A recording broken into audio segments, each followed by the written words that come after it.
como os comentábamos al principio,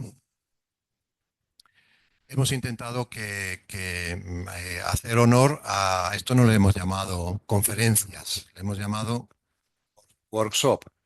Y le hemos llamado workshop porque queremos que tenga un contenido de taller, de varios talleres. De hecho, hemos montado un pequeño laboratorio para que podamos hacer unas sencillas demostraciones, pero también tenemos después un laboratorio. También nos va a enseñar esto en vivo, nos va a enseñar Luis cómo funciona el espectroscopio de las lámparas, y también vamos a tener un laboratorio de procesamiento, y esta noche es espectroscopía en vivo. Es decir, que realmente le hemos llamado workshop porque queremos que sea un workshop.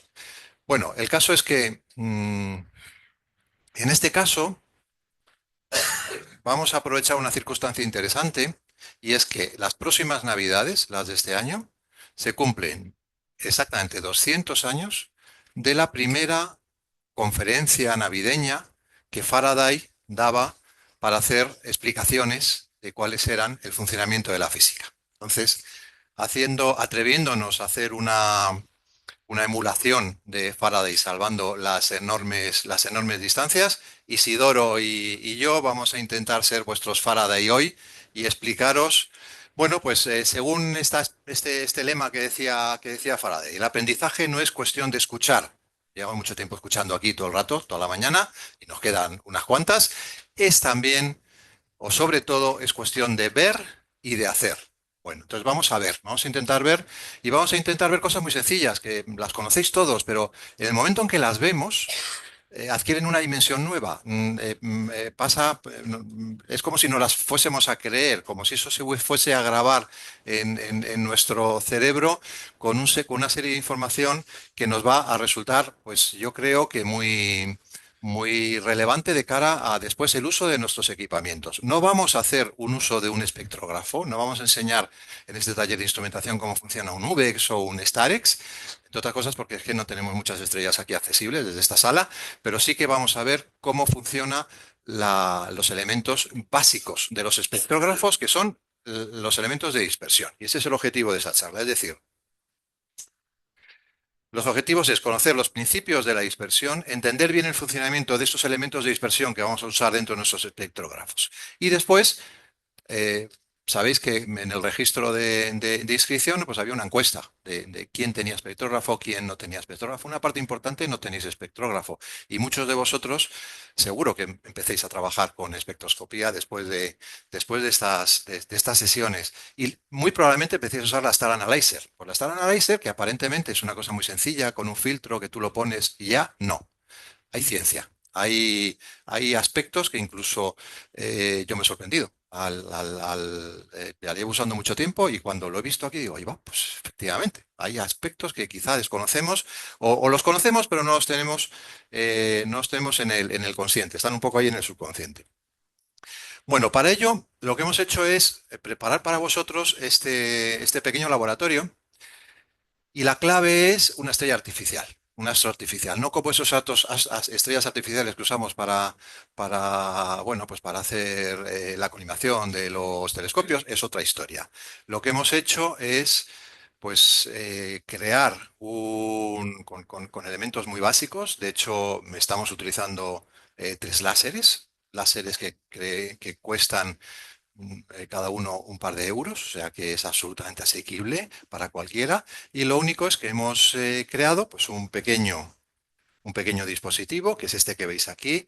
Ahí lo tenéis en la proyección en tiempo real, donde esos tres láseres, con este principio que veis, se están sumando para hacer lo que hemos llamado nuestro Astro RGV, es decir, eh, Red, Green and Violet.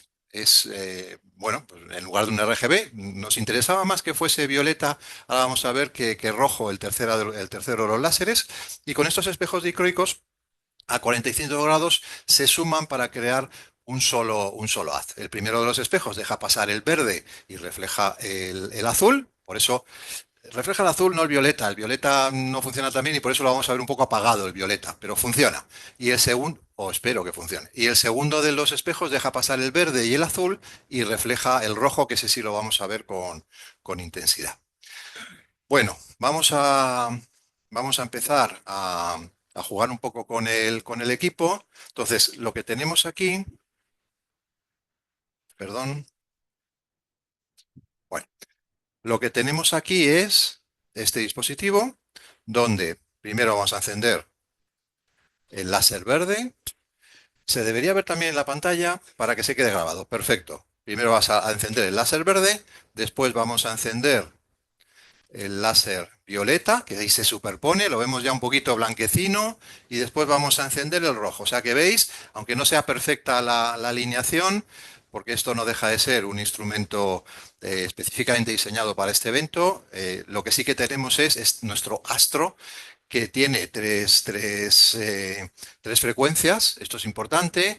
La frecuencia del violeta es en 405 nanómetros, del verde en 532 y el del rojo en 650. Bueno, es un astro un poco especial, no puede ser una estrella porque no tiene continuo. Vamos a tener tres grandes líneas de emisión. Pero es interesante tener en cuenta que estamos cubriendo prácticamente el rango visible, es decir, en espectroscopía amateur nos centramos sobre todo en el rango visible, desde el violeta hasta el rojo, desde 400 hasta 700, o sea que aquí lo estamos cubriendo bastante bien. La espectroscopía profesional se mete en el ultravioleta, en el infrarrojo, pero bueno, cuando hablamos de espectroscopía amateur, fundamentalmente nos centramos en este rango y lo estamos cubriendo con estos tres elementos.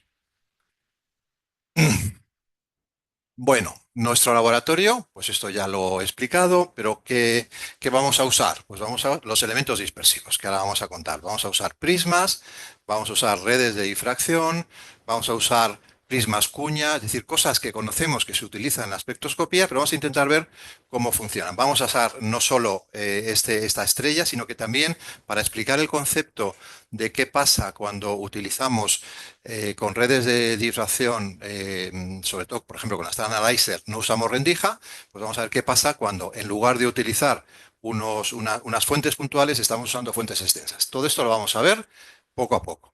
Pasamos a la siguiente transparencia y vamos a empezar con el siguiente, con los principios físicos. Bueno, ya sabéis, ahora mismo estamos proyectando esa pantalla, está representando el sensor. Y ahora tal como lo tenemos, pues podemos hacer fotometría. Tenemos el sensor, podemos medir su intensidad, pero la información que tenemos, podemos tener una información de color. En este caso, si estuviesen perfectamente unidos estos tres haces, pues el color que nos daría sería más o menos blanquecino. Pero realmente, si nosotros queremos analizar esa composición de la luz, necesitamos un elemento dispersor. Y ese elemento dispersor es el que vamos a utilizar en estas explicaciones.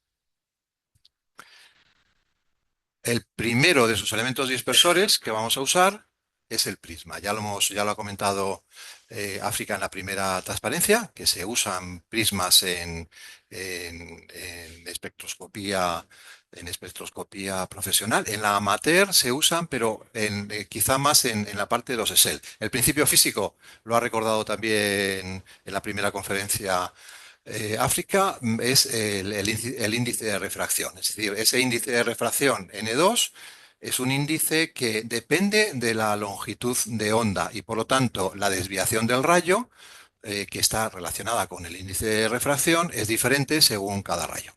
¿Vale? Bueno, esto lo conocemos todos, pero vamos a ver qué ventajas y qué inconvenientes puede tener un prisma como elemento dispersor. Bueno, ventajas claras es que tiene alta transmisión en el visible y además no existe el concepto, como si existen las redes de difracción, que lo que tenemos es un principio basado en la interferometría y por lo tanto vamos a tener distintos órdenes el orden cero, el orden uno, 2, etcétera. En el caso de los prismas no ocurre. Entonces vamos a empezar por meter un prisma y vamos a ver qué es lo que ocurre. Bueno, se ve, como os decía antes, como os decía antes, no sé si en la pantalla se ve así perfecto.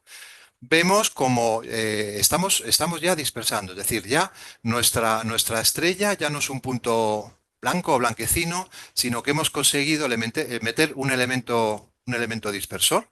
Y en ese elemento dispersor,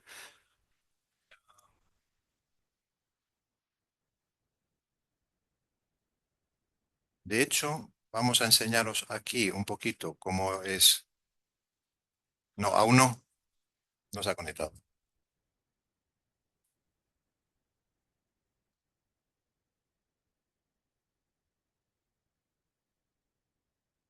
Son, hombre, estaría bueno.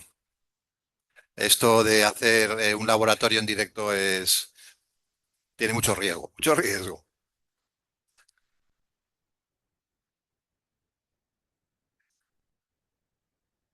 Vale, ponemos la pantalla. Ahora vemos, bueno, no sé si se aprecia ahí, realmente aquí no tenemos un prisma. Bueno, sí tenemos un prisma, tenemos en realidad tres prismas. Son tres prismas que están concatenados, porque una de las características que tiene el prisma es que la potencia dispersora es menor que las redes de difracción. Aquí hay tres prismas y entonces tenemos una potencia dispersora multiplicada. Pero volvemos aquí a ver esa dispersión en la pantalla. Y lo primero que nos puede sorprender es lo siguiente, es decir, fijaros, vamos a ir a la siguiente transparencia. Fijaros que si calculamos la diferencia de longitud de onda entre el verde, que es la frecuencia central, y el violeta, y entre el verde y el rojo es aproximadamente la misma. Son aproximadamente 120 nanómetros. Y sin embargo, ahí vemos que eso no se refleja en la dispersión. Si nos vamos ahora a la pantalla, vemos que la distancia entre el verde y el rojo es mucho menor que la distancia entre el verde y el violeta. Esto es una de las características que diferencian las redes de difracción, que vamos a ver ahora, de los prismas. Y es que la relación es altamente no lineal. Y por lo tanto vemos que en el violeta se nos dispara. Esto es interesante, pero es una característica que hay que tener en cuenta cuando si en algún momento vamos a diseñar o si, por ejemplo, estamos utilizando un prisma dentro de un espectroscopio de tipo SEL. ¿Vamos a tener problemas?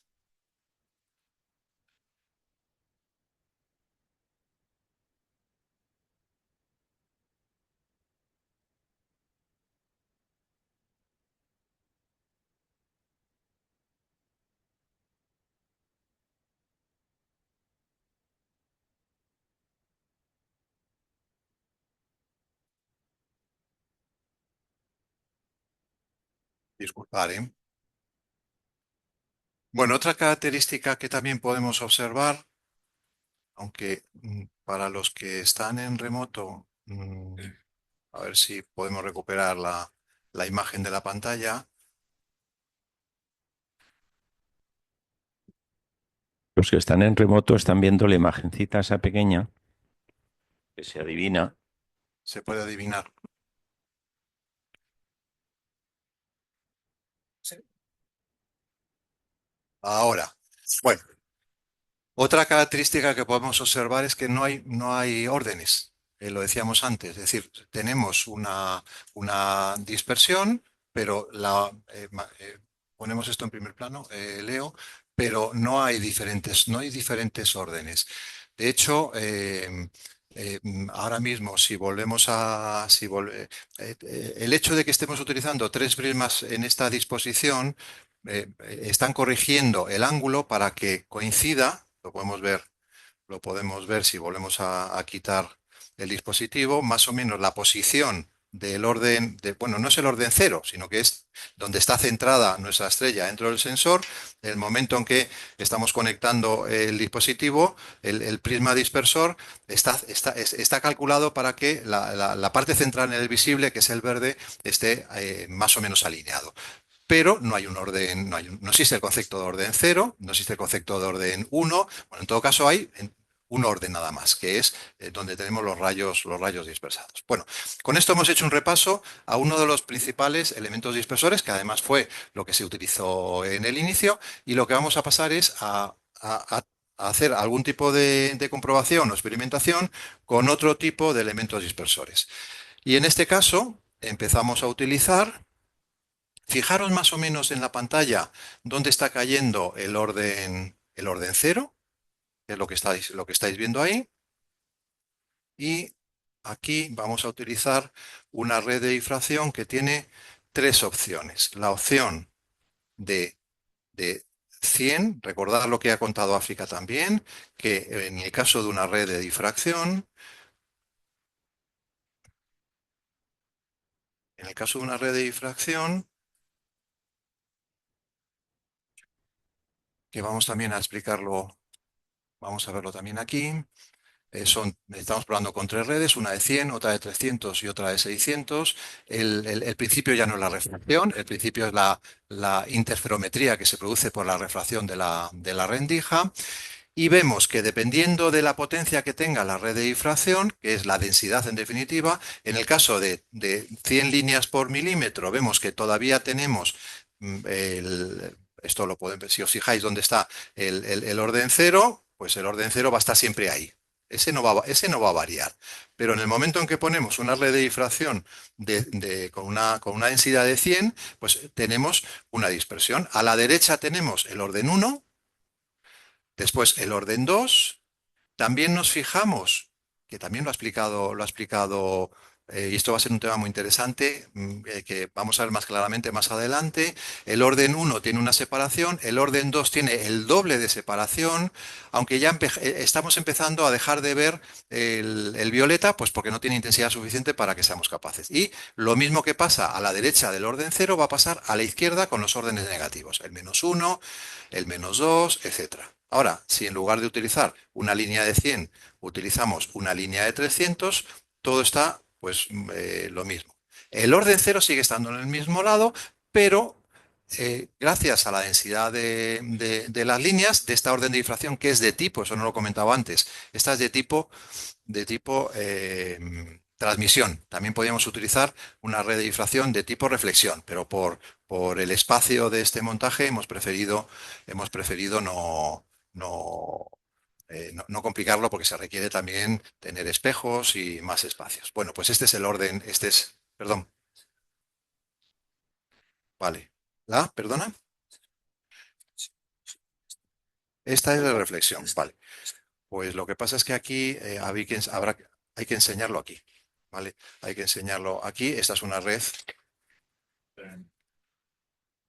Esta es una red de reflexión bueno, podríamos ponerla aquí, intentar reconducirla hacia la pantalla, pero nos iba a costar un poco. No sé si después podemos hacer alguna prueba. Venga, fenomenal. Pues después hacemos el ejemplo. Y de la misma forma, vemos que a la derecha del rojo, lo que estamos viendo es la parte violeta del orden 2. Es decir, lo que vemos justo, el primer azul, el primer violeta, rojo, verde es el orden uno y el siguiente violeta ya es parte del orden 2. Ahora, si nos vamos a una red de 600, pues ya aquí tendríamos que mover la pantalla, ¿vale?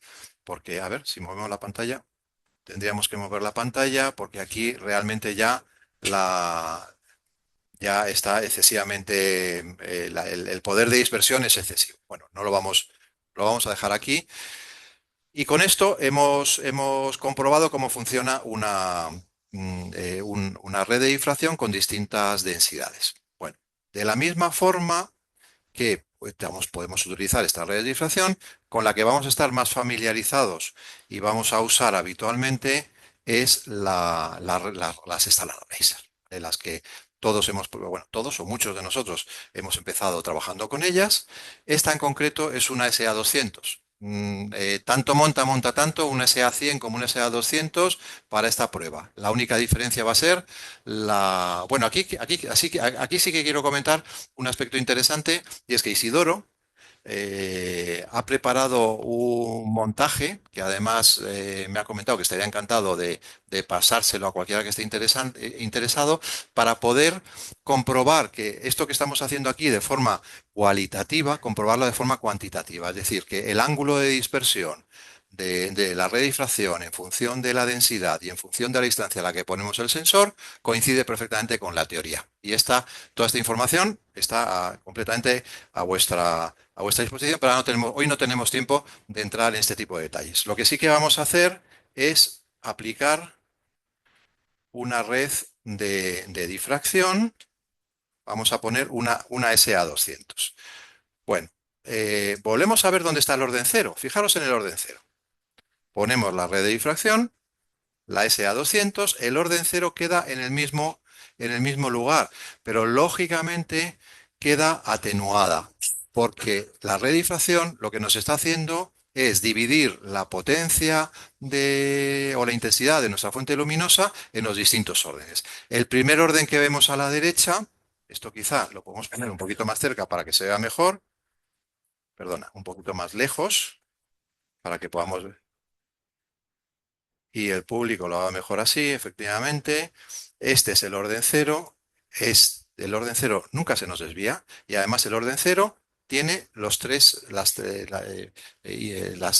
las frecuencias, por eso es orden cero. Es decir, no lo vemos completamente blanco porque no están perfectamente alineados los láseres. Y aquí tenemos el orden uno y aquí tenemos el orden 2, que aquí sí que se distingue perfectamente. De hecho, os comentaba antes, nos vamos aproximando a ese problema, lo vamos a ver mucho mejor cuando empecemos a hablar de cómo funciona una, una espectroscopía con rendija, pero ya vemos que tenemos que el violeta del orden cero se nos está aproximando de forma bastante peligrosa a la parte roja del orden uno. De hecho, el razonamiento es muy sencillo. Donde aquí tengamos los 400 nanómetros, vamos a tener los 800 del orden 2. Por lo tanto, la zona más ultravioleta del orden 1 se está solapando con el orden 2. Y eso va a tener importancia, sobre todo si queremos hacer espectroscopía en una zona que esté próxima al infrarrojo, porque el infrarrojo va a salir contaminado del orden 1 con el orden 2. Bueno, otro aspecto que quería comentaros importante. Yo creo que lo vamos a ver mejor si ponemos solamente, si dejamos solamente recordar cuál es el orden cero, ¿vale? Bueno, pues ahora vamos a ver el verde solamente proyectado. Y una cosa que resulta tremendamente interesante y es una característica que tiene la SA100 y la SA200 que nos aporta mucho valor en nuestro trabajo como haciendo espectros, es que el orden uno, si os fijáis, está potenciado. Es mucho más intenso el orden uno. Y esto es importantísimo, porque esta red de difracción no solo es una red de difracción que tiene bueno, pues la densidad que corresponda, sino que la forma que tiene la red de difracción, cada una de las ranuras, está diseñada, es una técnica que se llama de Blazed o Blazed, está diseñada para que el orden uno esté potenciado. Y de hecho vemos que hay una completa simetría. El orden cero lo hemos dejado pues en la intensidad mínima posible, lo ha dejado la propia SA200 en este caso. Los órdenes negativos, el menos uno, no lo comparemos con el menos 2 porque como está sobre una pantalla de distinto color, no es comparativo. ¿Vale? Pero es mucho menos intenso. Y el que realmente es intenso y el que realmente está potenciado es el orden uno. Esto tiene su importancia, porque si nosotros cuando colocamos el sensor en nuestro sistema lo colocamos así, a lo mejor nos creemos que lo que estamos haciendo es ver el orden correcto. Es decir, si lo que estamos haciendo es el espectro con ese orden, ahora podemos volver a poner los tres rayos, pues vemos que no. ¿Vale? Realmente nos interesa tener en cuenta, dependiendo de cómo trabajemos, que el orden que nos interesa es el que está potenciado, el orden uno. Nunca nos confundamos con el orden menos uno. Esto pasa en las tres componentes. Lo que pasa es que no vamos a ver siempre las tres componentes porque el violeta no es suficientemente intenso y en algunas partes de los espectros parece que ha desaparecido. Pero no es que haya desaparecido, simplemente no la estamos viendo. El que nos interesa, todo ocurre con todas las componentes. Es decir, todo lo que es el espectro en el orden uno está potenciado desde el violeta hasta el rojo, mientras que, de hecho, esto es restando intensidad al orden cero y a otros órdenes, al menos uno, al 2, etcétera. Muy bien, vamos a continuar. Bueno, la importancia del orden cero. Este es un concepto que yo creo que todos los que habéis trabajado ya con una red sin rendija es realmente importante. El orden cero es nuestro punto de referencia. Por eso, cuando nosotros realmente nuestro sensor debería cubrir,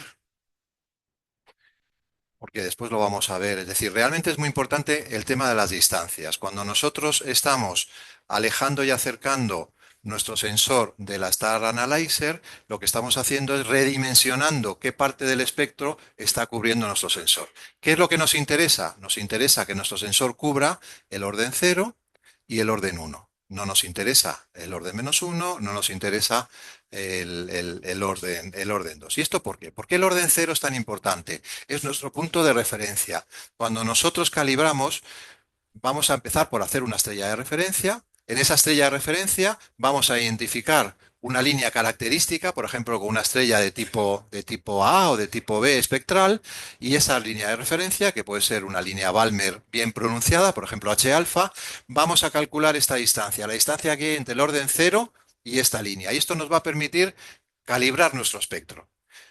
Lo tenemos calibrar nuestro espectro no este espectro en particular, sino calibrar el poder de dispersión que tiene nuestra red de difracción en nuestro montaje óptico. Pero ahora vamos a la estrella que nos interesa, de la cual vamos a sacar el espectro. Y, y como es lógico, cuando vayamos a esta estrella, este orden cero va a caer en otro sitio, porque estamos moviendo el telescopio y no nos va a caer el momento, en el punto preciso. Entonces, esta distancia, que ya la hemos calculado con nuestra estrella de referencia, es la que nos va a permitir hacer la calibración, porque esta estrella la conocemos. Es una estrella con una línea de absorción bien diferenciada. Sabemos que es una estrella que no tiene velocidad radial o alejamiento o acercamiento, de tal forma que sabemos exactamente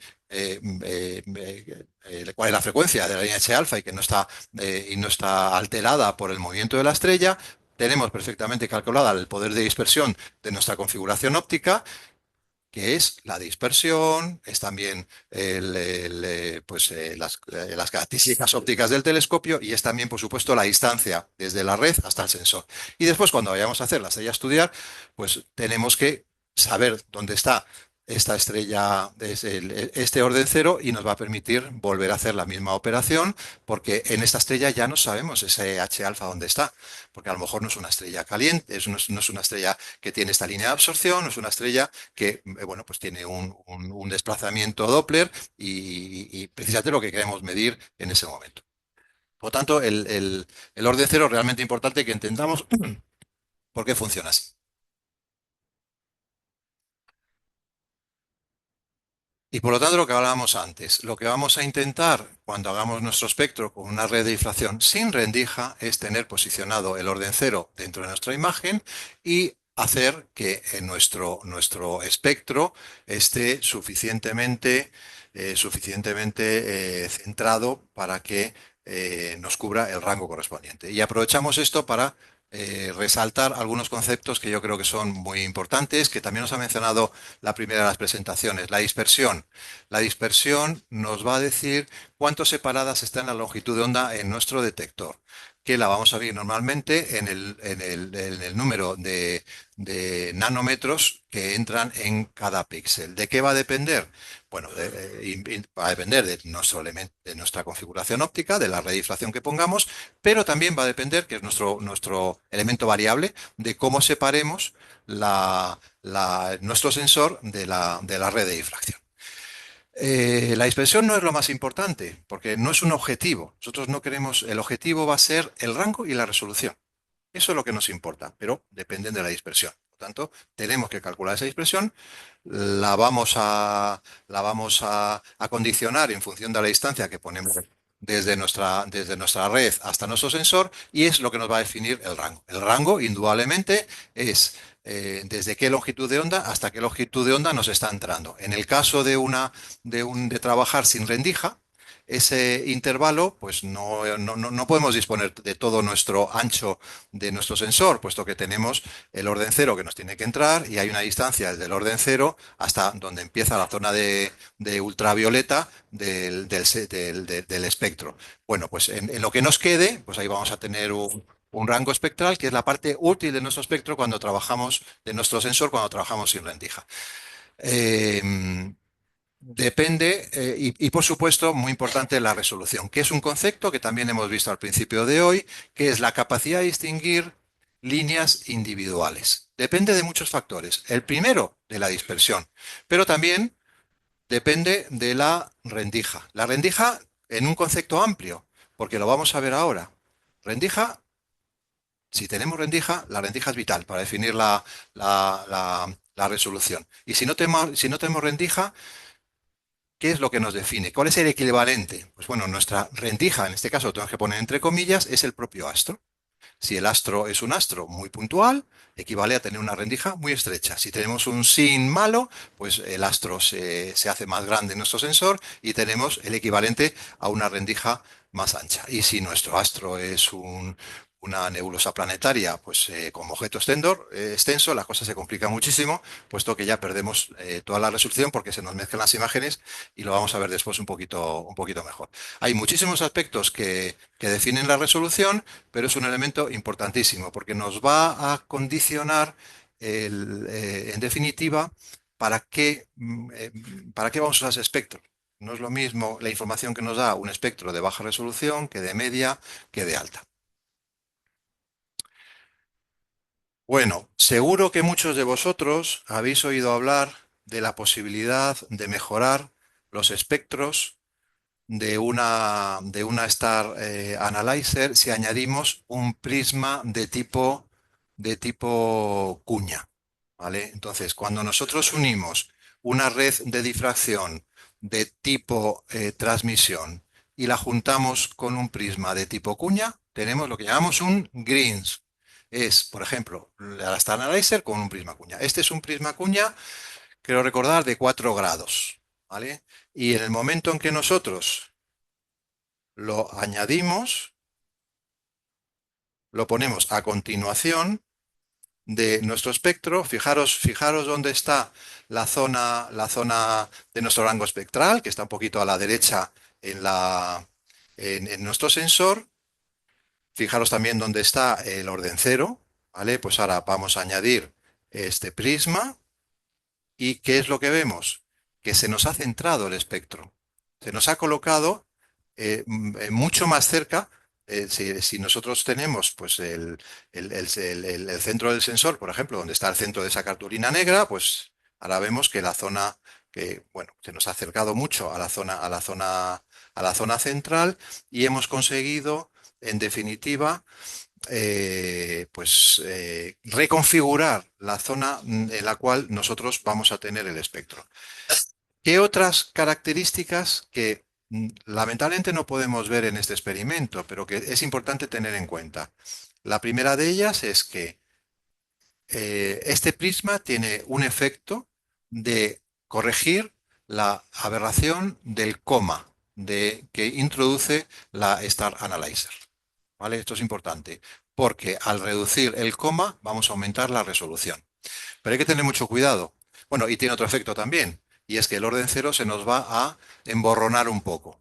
Al emborronarse un poquito ese orden cero hay que tener cuidado porque también podemos perder un poco de capacidad de hacer la calibración. Y hablando de la calibración, el siguiente efecto que tiene el prisma cuña es que pierde un poco de linealidad. Bueno, entonces hay que tenerlo en cuenta. ¿Hay que usar prisma? ¿No hay que usar prisma? Eso es una cuestión muy personal. Pero cuidado, si cuando tú introduces el prisma, de repente ves que desaparece el orden cero de tu sensor, puesto que nosotros estábamos empezando en un punto en el cual ahí veíamos perfectamente el orden cero en la izquierda de nuestro sensor y de repente hacemos esto y nuestro sensor ha quedado fuera, mal asunto, porque entonces esto nos limita mucho, ¿vale? También tiene sus ventajas, ¿eh? Porque si tú vas a... Desde luego los espectros quedan mucho más bonitos, porque yo puedo, como tengo centrado mi espectro, lo tengo centrado en mi sensor, puedo aumentar la distancia y puedo conseguir aprovechar todo el sensor, todo el rango del sensor perfectamente. Voy a mejorar el coma, pero cuidado, si perdemos el orden cero, estamos perdiendo capacidad de hacer espectros científicos, porque no vamos a poderlos calibrar bien. Donde sí tiene muchísima importancia el orden, el prisma, es cuando utilizamos una rendija y una red de difracción de transmisión, que eso lo vamos a ver después. En ese caso, el prisma ayuda muchísimo. Bueno, pues ya hemos visto el efecto de un prisma de tipo cuña y las ventajas e inconvenientes y las consideraciones que tenemos que hacer para ver si lo añadimos o no. Hay en los foros miles de opiniones, pero lo importante, y es lo que queremos explicar en este laboratorio, si queréis llamarlo así, es, bueno, qué efecto tiene, qué efecto físico real, y ya cada uno decide, pues si eso le encaja con sus objetivos a la hora de hacer los espectros o no. Bueno, trabaja sin rendija. Ha habido en la primera presentación de hoy una imagen que ha hecho África que me ha parecido clarísima. Una fuente extensa, que era un círculo, y el espectro pues era una superposición de esos círculos de colores. Por lo tanto, todo se mezclaba. No sé si la recordáis. Eso es lo que pasa cuando trabajamos con una fuente extensa. Esto es una fuente extensa, ¿vale? Esto es esto es un LED, un LED blanco de una linterna al que le hemos puesto una cuasi colimación. No tiene ese tamaño LED, por lo tanto no está perfectamente colimado, pero tiene una pequeña colimación para que podamos hacer este experimento. El LED es blanco, mm, es lo que vemos en en la zona central. Y bueno, y vamos a ver, si nosotros utilizamos una red de difracción, ¿qué es lo que ocurre? Pues le ponemos una red de difracción a este prisma y fijaros qué es lo que ocurre. ¿Vemos un arco iris? Bueno, sí y no. Estamos viendo que a la izquierda está el azul, se está dispersando. Por cierto, lo que vemos con esa especie de aproximación a arco iris es el orden uno, ¿vale? El orden cero el orden cero está ahí, se nos queda un poco disminuido porque estamos dividiendo pues la intensidad de la fuente, pero ¿qué es lo que estamos viendo? Estamos viendo que vemos el azul, bien, vemos el amarillo, bueno, vemos el rojo, pero es que los arcoíris no son así. Entre el azul y el amarillo está el verde. ¿Por qué estamos viendo ahí el blanco? Porque se nos está juntando el azul, el verde y el amarillo, que eso es blanco. Es decir, este es un ejemplo perfecto de cómo si intentamos hacer espectroscopía de fuentes extensas sin con una red de difracción, sin utilizar rendija, lo que conseguimos es que se nos emborrone todo un poco. No vamos a trabajar bien. Entonces, a veces los que se inician en este aspecto preguntan, bueno, ¿yo puedo hacer con una Star Analyzer un espectro del cielo? Ya sabéis por qué no, porque el cielo es una fuente extensa. Y hay otra pregunta también que a veces se hace. ¿Y con una red de difracción puedo utilizar una lámpara de calibración? Porque hemos visto el problema que tenemos para la calibración con las redes de difracción sin rendija. Y es el hecho de que necesitamos el orden cero.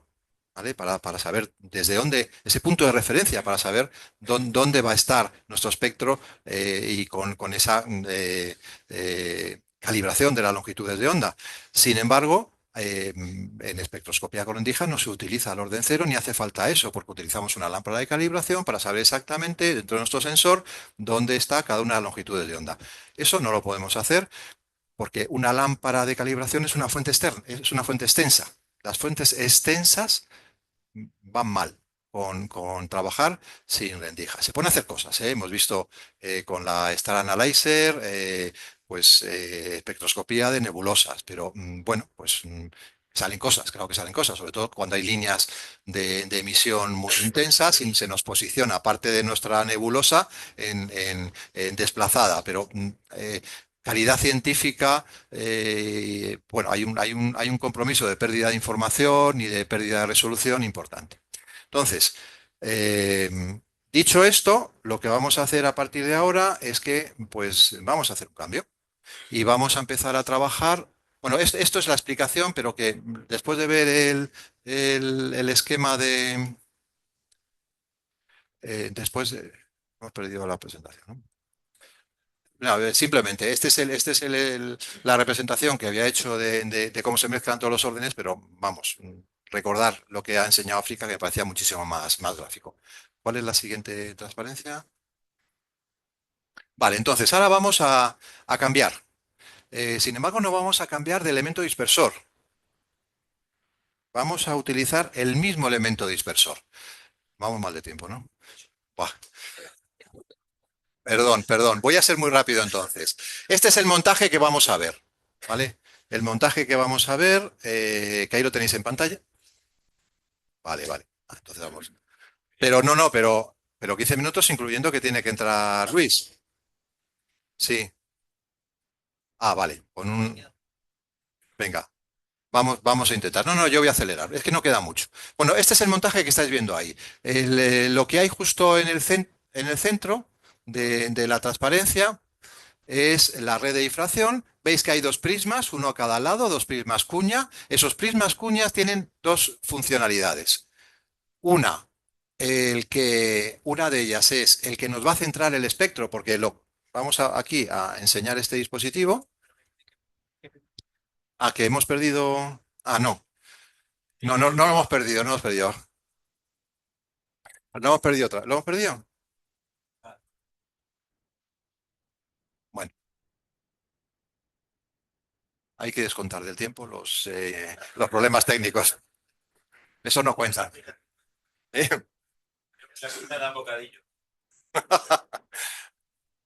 Vale, bueno. Entonces, esos dos prismas están haciendo una función importante y es que el dispositivo que vamos a ver aquí es un dispositivo en un eje óptico recto, no hay bifurcaciones. Entonces, como nosotros tenemos aquí la fuente de luz y en el mismo eje óptico tenemos el sensor, que es esta cámara de aquí, pues si no ponemos esos prismas, vamos a tener que se nos va completamente del sensor el espectro. Por lo tanto, esos prismas primero nos centran, pero además nos resuelven, nos minimizan la aberración de coma y por lo tanto vamos a conseguir muchísima más resolución. Bueno, el dispositivo es este que veis aquí, ¿vale? Donde aquí tenemos una fuente de luz. Esta fuente de luz es una luz neón. A continuación tenemos el dispositivo que incluye esto que hemos visto antes, una lente colimadora, una redifracción guarnecida derecha e izquierda por dos prismas cuña y otra LED, en este caso, para enfocar en esta cámara que es la que nos va a enseñar lo que estamos viendo. Entonces vamos a pasar al SARCAP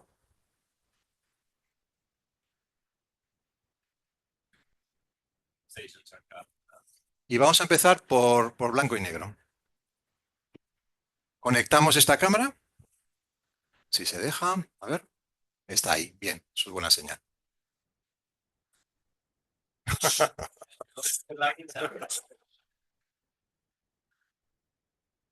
Vamos a ponerlo en blanco y negro primero. No, en blanco y negro. En mono, sí, primero en mono para ver el efecto y vamos a un segundo aquí.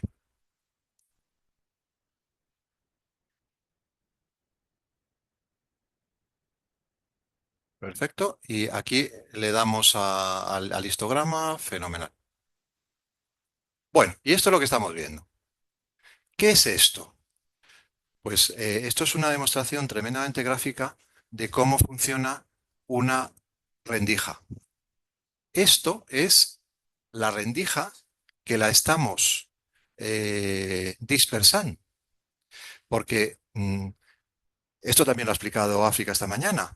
Las líneas de emisión de una lámpara neón son absolutamente estrechas, son en longitudes de onda exactas. ¿vale? Sin embargo, aquí no las vemos tan estrechas, las vemos anchas. Pero es que ese ancho es la rendija. Esta es una rendija de 30 micras. Si nosotros pusiésemos una rendija de 10 micras, estaríamos disminuyendo esto por 3. Y en una de 1 micra estaremos disminuyendo esto por 10. También disminuimos la cantidad de luz. Pero ya tenemos en nuestro control cuál es la resolución que queremos. ¿Queremos más resolución?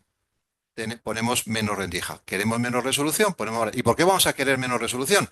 Porque evidentemente con una rendija más estrecha estamos perdiendo luminosidad que nos está entrando y no vamos a poder ir a hacer un quasar de magnitud 14. Tenemos que ir a hacer una estrella de magnitud 2, si nos vamos a 5 micras, o de magnitud 3, como 4 como mucho. Bueno, esto mismo lo vamos a ver ahora en color.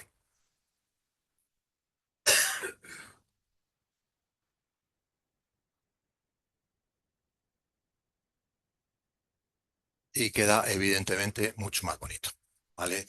Ahora estamos viendo la línea central de H alfa, que es este amarillo tan intenso. No, de H alfa, no, perdona, del neón, que es este amarillo tan intenso. Vemos aquí un poquito de verde, que también lo tiene el espectro. Vemos que como es una lámpara muy, muy, muy rojiza, de hecho, bueno, seguramente que no se va a ver en la cámara, pero vamos a intentarlo. No, aquí. Vamos a. Si tú, ¿se está viendo la lámpara? Ah, que no la tenemos ahí. Bueno, pues déjalo. Que no. Bueno, da igual. Que estamos complicando la vida a Leo un montón. Volvemos al SARCAP, da igual. Volvemos al SARCAP. Vemos aquí, pues lo que decía, una línea más en la zona visible, porque es una lámpara de neón, es muy, muy rojiza y por lo tanto apenas vemos cosas. La sensibilidad, esta es una cámara a color, no tiene gran sensibilidad, pero sí que quiero que nos fijemos en una cosa, y es, recordamos cómo son cómo funciona. Tenemos que ver aquí la zona ultravioleta, que no tiene esta lámpara. Esto que emite en un rojo muy rojo, un poquito de visible, y aquí ya el amarillo, el rojo, este marrón ya nos estamos metiendo en la zona infrarroja y de repente aparecen líneas azules. ¿Y eso qué es? Este es el orden 2. Es decir, si recordáis, lo hemos dicho antes, en 400 nanómetros se nos mezcla con 800 del orden 1, se nos mezcla con 800 del orden 2. Estos son 400, por aquí estarán los 400 nanómetros y por aquí están los 800 del orden 2. ¿Eso qué significa? Significa, aquí lo vemos clarísimamente, antes cuando lo hemos visto en blanco y negro nos parecía fantástico. Esto parecían líneas, nos parecían líneas súper interesantes del infrarrojo, pero es que eso no es infrarrojo, nos está engañando. Cuando vemos una cámara de color queda perfectamente claro que lo que tenemos aquí es una interferencia. Esto lo habremos leído, escuchado muchas veces y leído en los foros. Este es un tema importante porque si queremos hacer espectroscopía de la zona de infrarrojo, bueno, la zona de infrarrojo cercano, tenemos que tener filtros. Es decir, esto lo tenemos que filtrar. Tenemos que poner ahí un filtro para que realmente estemos recibiendo, porque si no nos está contaminando y no estamos viendo en realidad nada más.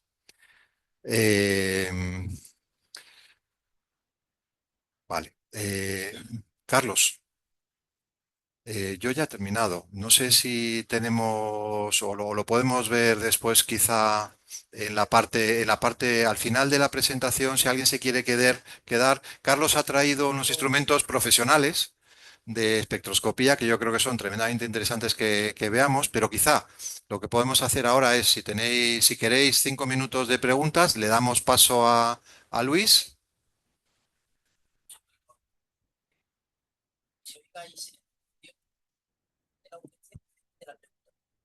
Vale, Es que tenemos esto.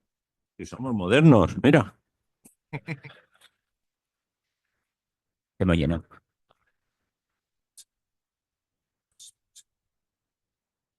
vale, esto es Leo el que te puede ayudar. No sé si eso es posible. Bueno, vamos viendo. Tú habla con Leo, pero vamos a empezar con las preguntas. Venga, preguntas para que Luis tenga A ver, tengo su una. tiempo, sí. Si la fuente sería la luz del sol, en lugar de la bombilla que Ajá. hemos puesto, eso sería un arco iris casi perfecto con sus Si hay líneas. rendijas, sí, Sí, pero rendijas. vas a ver también líneas de absorción. Sí.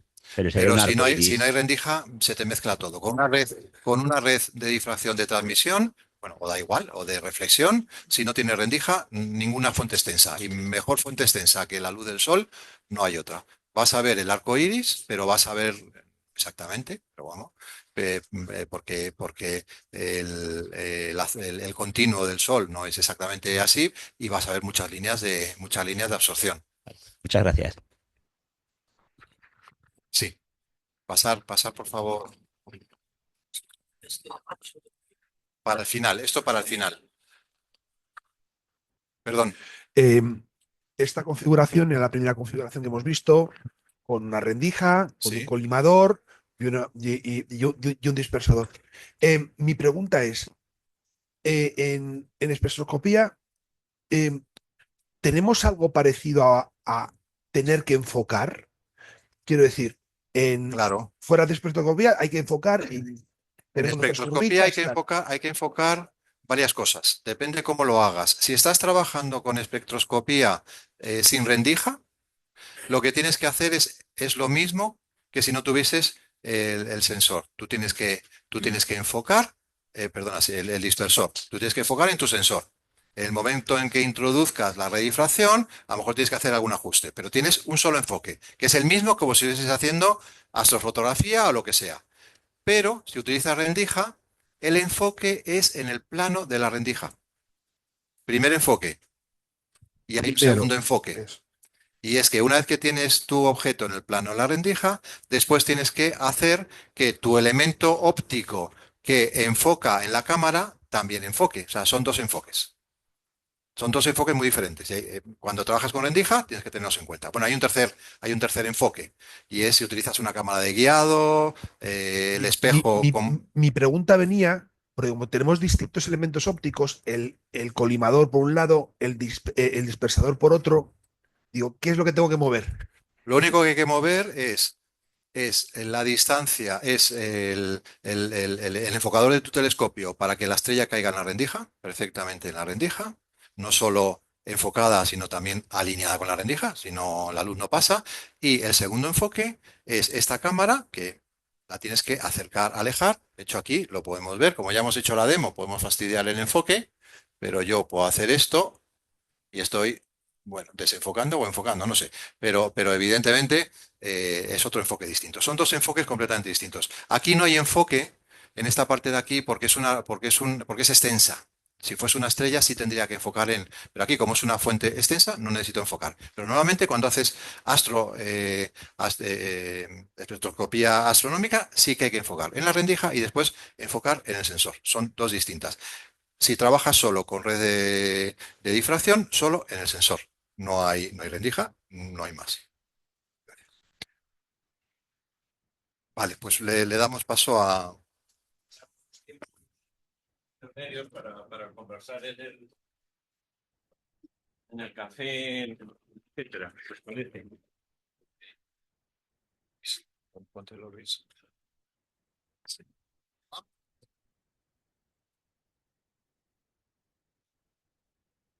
Bueno, pues, porque voy a utilizar esta. Esta es la cámara que voy a utilizar hasta que me conecte el LadyView. Sí, sí, no te preocupes, porque me coja a mí. ¿Eh? Sí.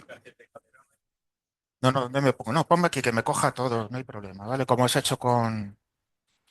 Eso es, no hay ningún problema. ¿Me escucháis? Sí, ¿no? Vale.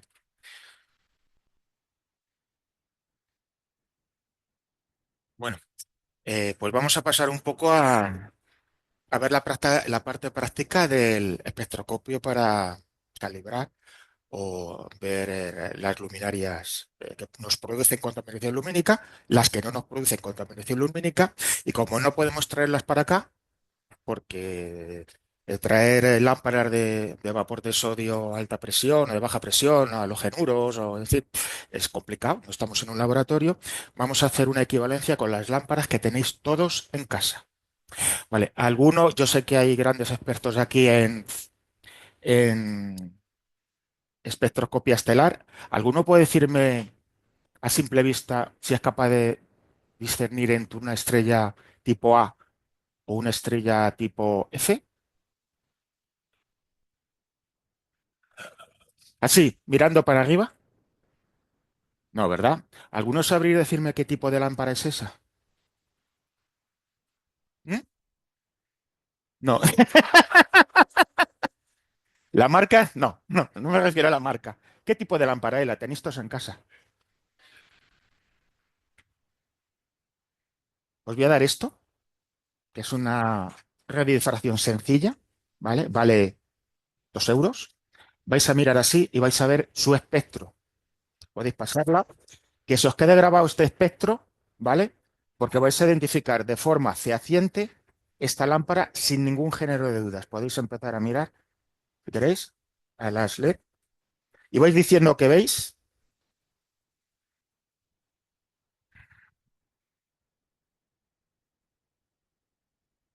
Podéis hablar, ¿eh? No hay ningún problema.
¿Habéis liberado la aplicación? ¿Está el View?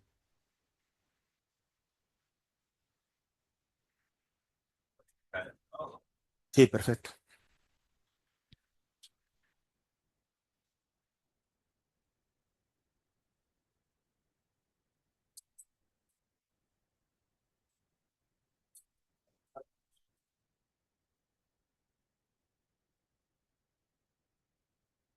¿Móvil?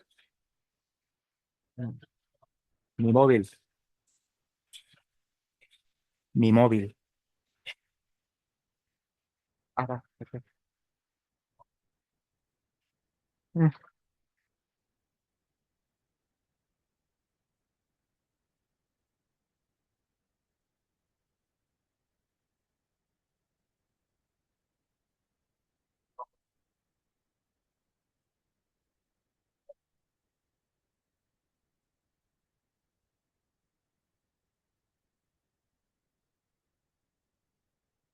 Vale. ¿Alguna conclusión?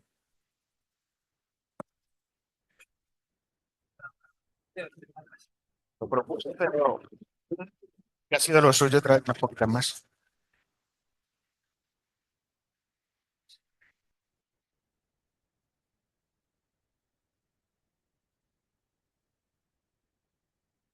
Vale.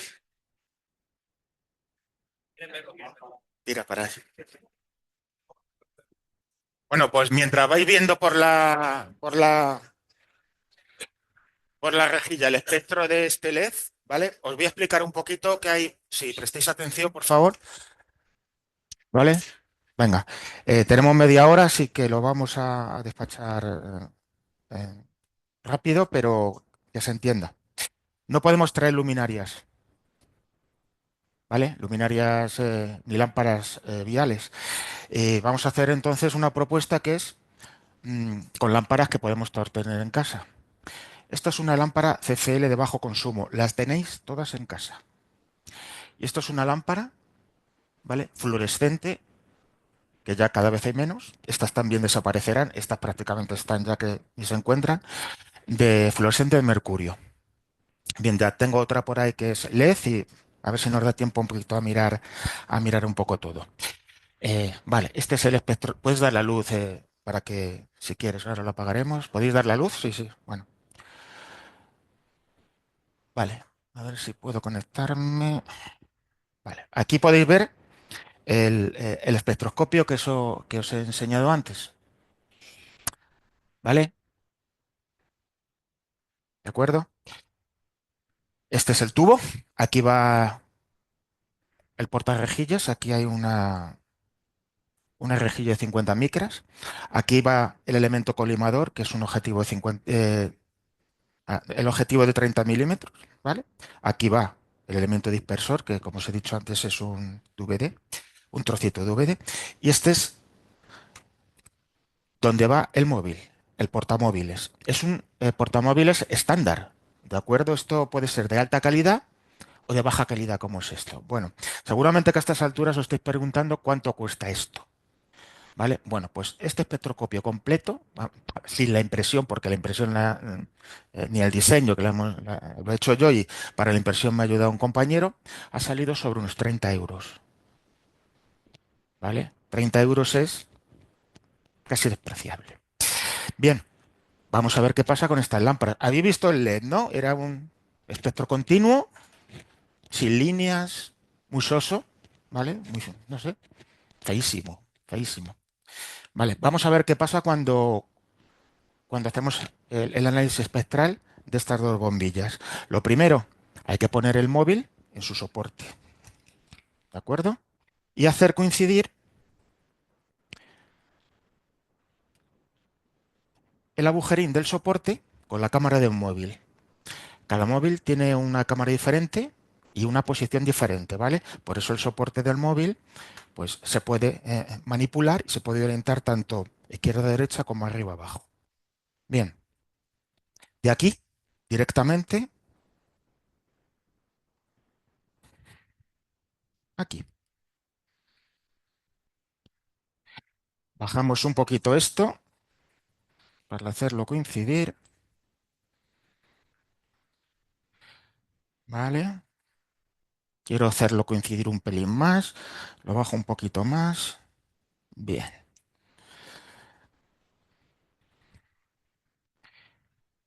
Bien.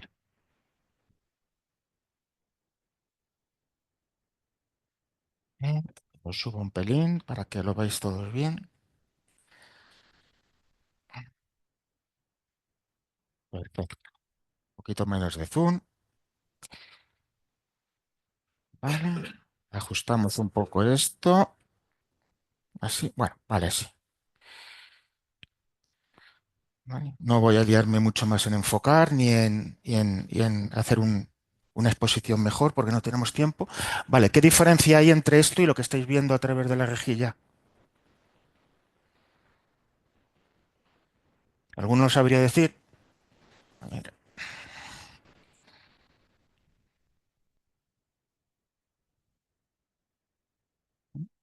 esperaros. Voy a-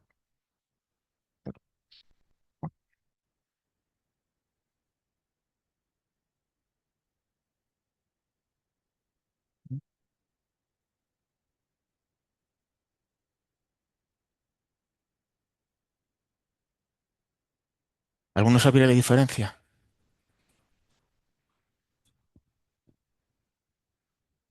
Esto no es LED. No. ¿Habéis visto lo que veis por la rejilla, no? Un continuo sin líneas. Bueno, esto no es un continuo sin líneas. No sé si he hecho bien o mal o darle la rejilla, ¿eh?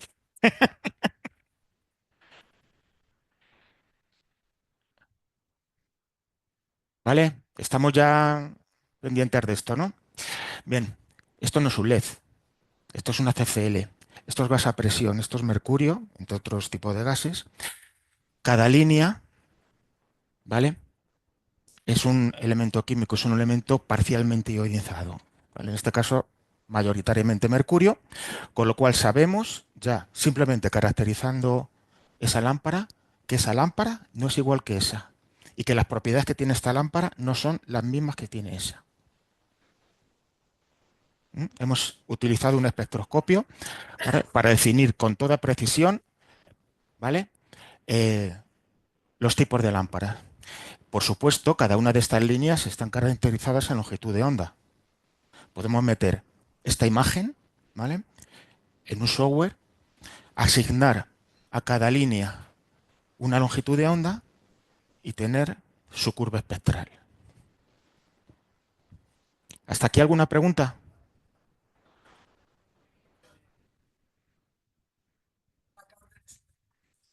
La rejilla es muy limitada. Es un teléfono móvil con una focal de 8 milímetros, ¿vale? La rejilla no está optimizada. Por aquí habría y por aquí habría también, ¿vale? Pero, pero no es una rejilla, digamos, que dé mucho más. Esperaros que se me ha ido esto.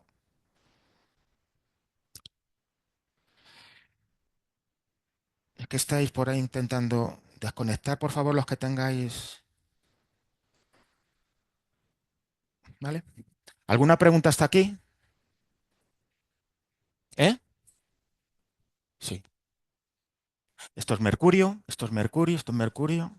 Esto de aquí es Perdonad, fósforo, no seáis tan espontáneos ¿vale? en las preguntas porque no se graba. Entonces, levantar la mano. Bien, ¿alguna pregunta con esta lámpara, por ejemplo? Bien.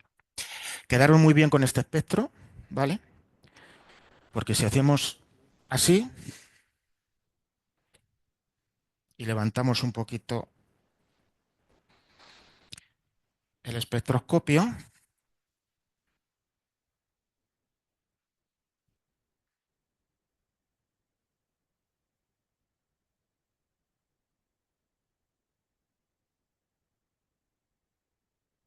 ¿te parece este espectro al anterior? ¿Por qué?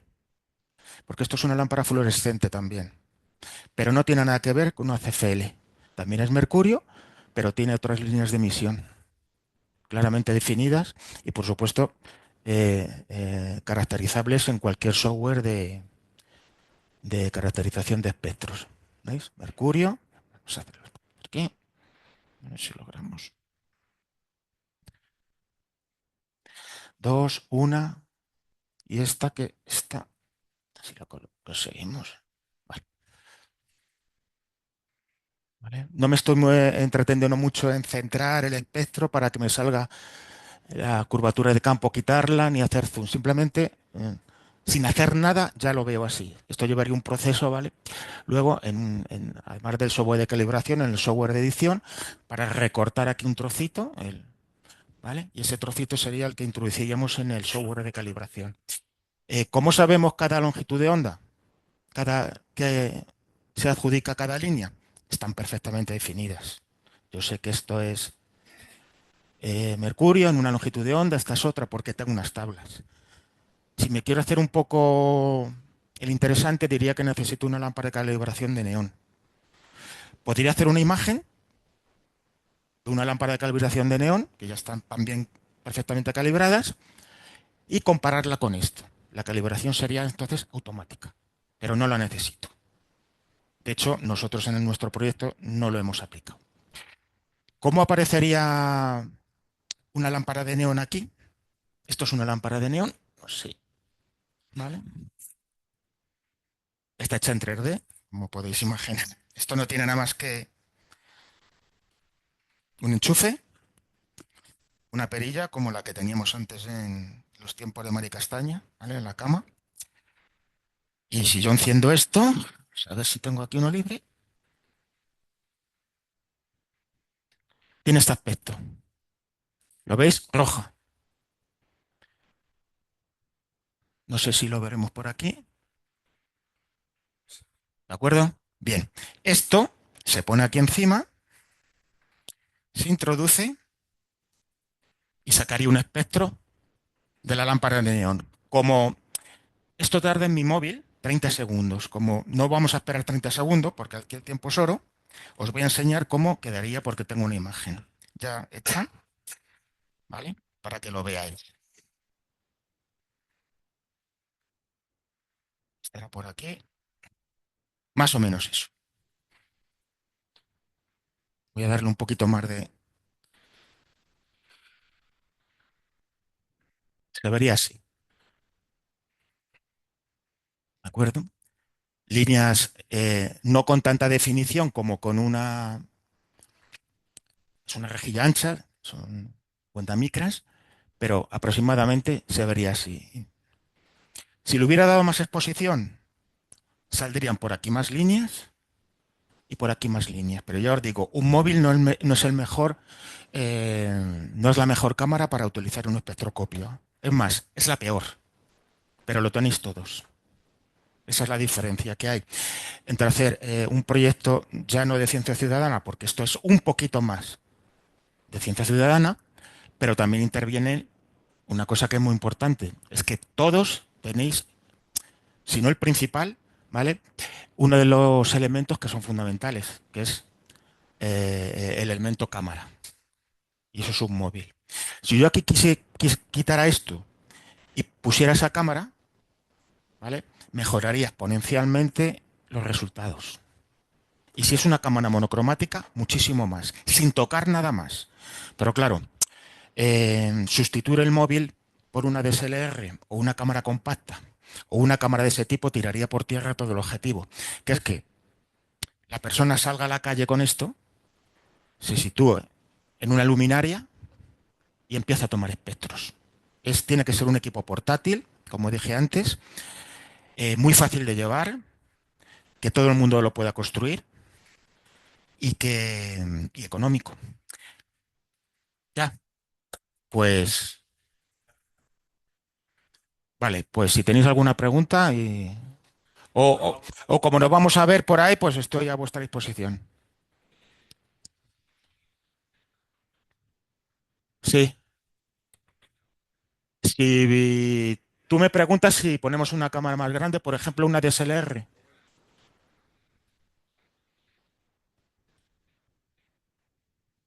Si tiene zoom, sí, porque yo lo que estoy haciendo es una fotografía, ¿vale? De la red de difracción. Entonces, si esa cámara, en lugar de tener 8 milímetros de focal, tuviera 50, yo me metería en este trocito, ¿vale? Expondría más y me saldrían por aquí muchas más líneas. Pero esto es un móvil.